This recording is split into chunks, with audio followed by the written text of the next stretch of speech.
Selamat pagi saudara-saudara, Shalom. Yakobus 1 ayat 9 mengatakan, hai saudara-saudara yang kukasihi, ingatlah hal ini. Setiap orang hendaklah cepat untuk mendengar, tetapi lambat untuk berkata-kata, dan juga lambat untuk marah. Pagi hari ini kita akan melihat satu kata, ingatlah. Ingatlah ini imperatif. Dalam bahasa Yunani, oida, perintah. Jadi ini merupakan perintah yang harus dilaksanakan pada saat ini juga. Perintah ini tidak bisa ditunda-tunda, tapi harus dilaksanakan. Kalau tidak dilaksanakan, maka di sini ada unsur hukuman, sanksi yang diberikan kepada Allah, kepada kita. Maka oida ini ingatkanlah. Ingatkanlah itu berbicara masalah memori manusia. Kita ini memiliki memori, Bapak Ibu.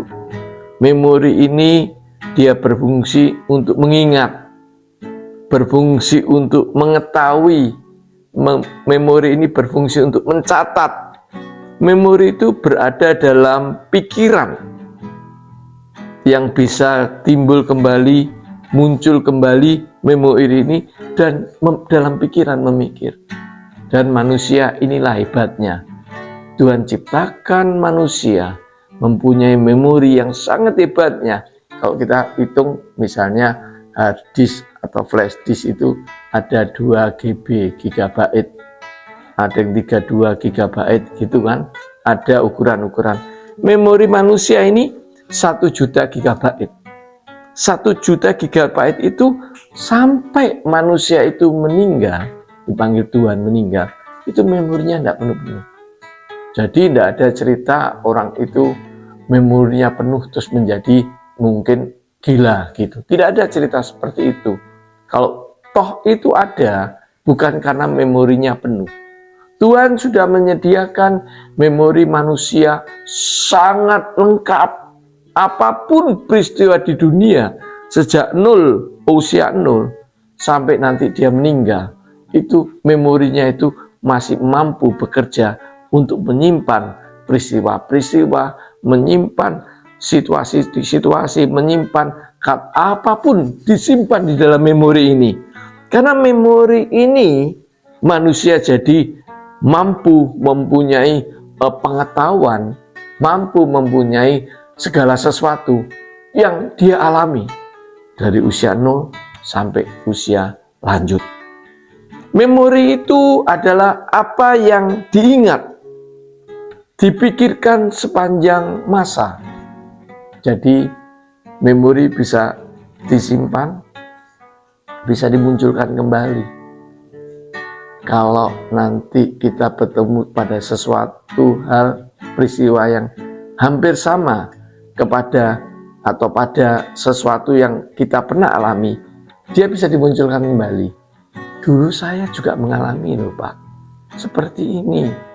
Ibu, dulu saya juga mengalami seperti itu. Memorinya muncul kembali. Karena memori itu adalah menyimpan informasi-informasi ke dalam pikiran yang digunakan di kemudian hari. Jadi Bapak Ibu, hebat sekali manusia ini. Manusia ini luar biasa. Dan yang paling hebat itu adalah Allah yang ciptain. Sehingga dikatakan di sini, hai saudara-saudara yang kukasihi, ingatlah hari ini. Memorimu, kelola memorimu. Memorimu itu harus dikelola. Apa yang dikelola memorimu itu? Dikatakan, setiap orang hendaklah cepat untuk mendengar, tetapi lambat untuk berkata-kata, dan juga lambat untuk marah. Cepat mendengar. Nah, ini dilatih Bapak Ibu. Ternyata Tuhan melatih kita di dalam kekuatan memori ini. Cepat mendengar.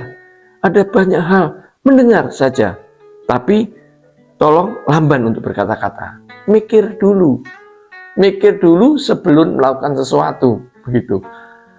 Ambil keputusan, tunggu. Pikir baik-baik yang matang, baru ambil keputusan. Cepat mendengar, lamban berkata-kata, dan juga lamban marah ketika kita mendapat info-info yang sungguh melukai hati kita. Kita tahan, lamban untuk marah. pikir dulu sebelum marah.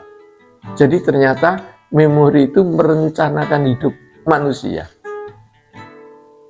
Merencanakan hidup manusia untuk ambil keputusan.